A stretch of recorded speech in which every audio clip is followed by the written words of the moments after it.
Hello student, welcome to वास classes. Last video में हमने यूपीपीसीएस मेंस के जीएस पेपर 3 पर डिस्कशन किया था।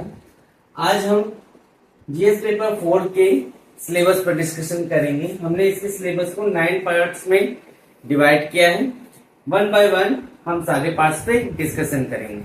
हालांकि डिस्कशन स्टार्ट करने से पहले मैं आपको ये बता दूं कि नीति शास्त्र अगर आप पढ़ने बैठेंगे तो आपको शायद बहुत ही टफ टॉपिक लगे, मगर आप यदि इसको एक मानवीय मूल्य के तौर पे देखेंगे तो आपको ये बहुत ही इजी लगेगा।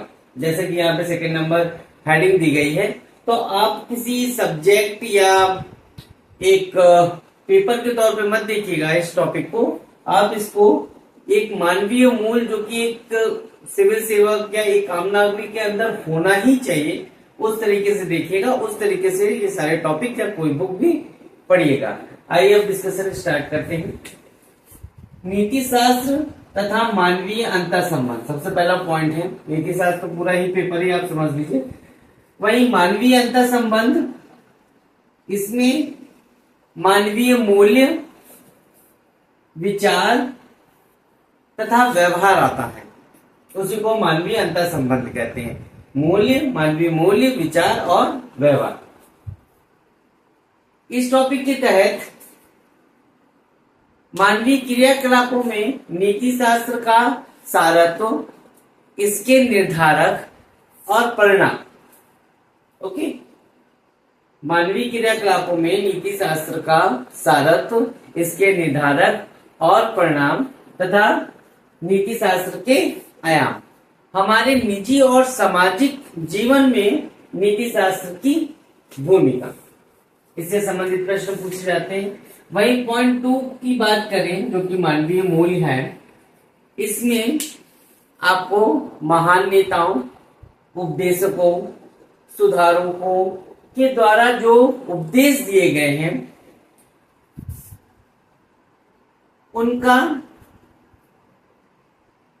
शिक्षा तथा मूल्यों को विकसित करने में परिवार, समाज और शैक्षिक संस्थानों की भूमिका क्या होती है या होनी चाहिए, उससे संबंधित प्रश्न पूछे जाते हैं। फिर एक बार मैं रिपीट कर देता हूं।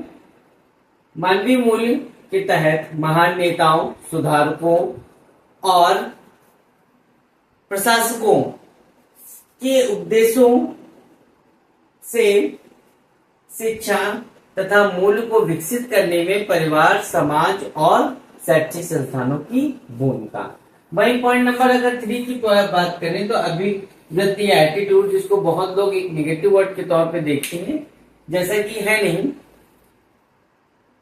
इसके तहत हम अभिव्यक्ति की अंतर्दृष्टि, जिसको आप कंटेंट कहते हैं, संरचना, कार्य, विचार और आचरण के परिप्रेक्ष्य में तथा इसके प्रभाव और संबंध, वहीं नैतिक और राजनैतिक अभिरुचि तथा एक सामाजिक सहमति पैदा करने में एटीट्यूड की भूमिका क्या होती है, इससे संबंधित प्रश्न पूछे जाते हैं।